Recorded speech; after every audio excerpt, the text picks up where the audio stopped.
Alors Guy, dis-moi tout. Pourquoi t'es-tu engagé dans la France insoumise?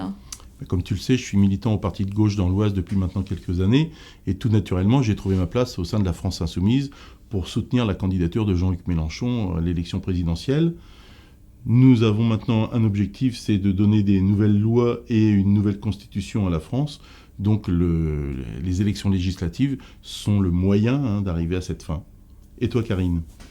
Bien écoute, c'est un peu comme toi, si ce n'est que je suis plus jeune engagée au parti de gauche. J'étais auparavant une militante du parti communiste.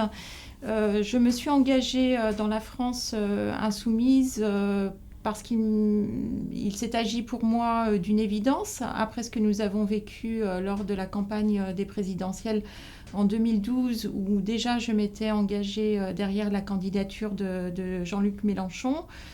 Quand il a lancé ce formidable mouvement de la France insoumise, il m'a semblé que c'était l'endroit où je devais être, puisque moi-même j'étais assez épuisée du poids des appareils politiques classiques et qu'il me semblait qu'il était nécessaire de lancer un vent nouveau, un souffle nouveau dans le pays, au sein duquel pouvait s'inscrire une majorité de citoyennes et de citoyens dont beaucoup, tu l'as remarqué dans nos collectifs de l'Oise, ne s'étaient jusqu'à présent jamais engagés dans un parti politique parce que précisément, ils ne voulaient pas être étriqués au sein d'un parti.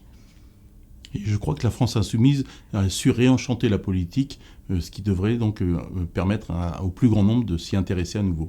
La France insoumise, c'est un mouvement qui est ouvert à toutes et à tous. Il ne s'agit pas d'appartenir à un parti, de prendre sa carte. Il s'agit de vouloir être acteur de son avenir et de s'engager pour parvenir à la transformation de la société dont nous avons besoin pour que les choses aujourd'hui changent dans notre pays.